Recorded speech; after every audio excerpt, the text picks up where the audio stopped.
And in talking about differences in the original text, right? One of the most striking ones, and I think most of my viewers probably heard this one. This is the Mark 16, the long ending.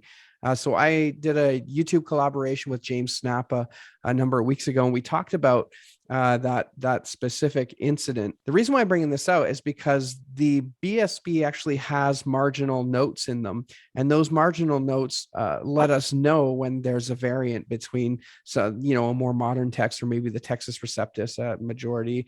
I can't remember what other notes were in there, but I did see TR Byzantine, which I'm assuming is the Robertson Pierpont text. Anyway, so in talking about Mark 16, the note here is a lot better than I've seen in some other translations. It reads, early manuscripts end the Gospel of Mark after verse 8.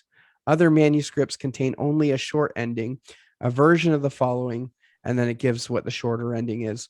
Whereas most Bible translations, most modern Bible translations today would say most manuscripts don't contain.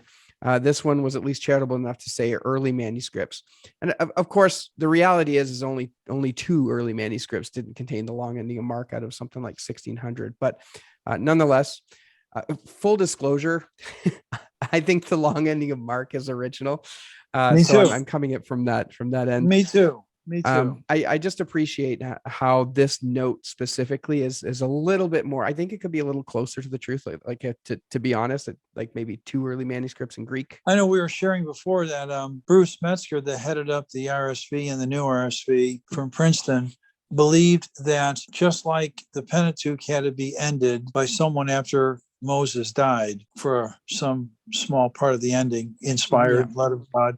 So it could be that the extra text in the end of Mark was not penned originally by Mark at the same time of the original composition, but weaved in by the guidance of God with the same supernatural protection and level of authority and infallibility and inerrancy as what precedes. Yeah, and I think I was sharing earlier that even James Snap Jr., he has a similar view in that number of Mark's contemporaries had added it into the text after he had died, and then that's what got distributed to the church.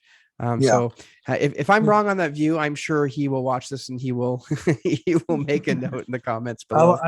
I think that's a great way of saying it. Yeah, so the original language, that's just stuff I love doing here. That we do a little bit of that stuff on the channel, and I really enjoy doing that. So again, I'm not scared of the critical text or anything like that. I think Byzantine or majority or TR or whatever might be a better text, but nonetheless, the differences almost don't, I don't want to say they don't matter, but for most of us reading the text, it's not going to make that. No doctrine is impacted in that 1% of variant readings.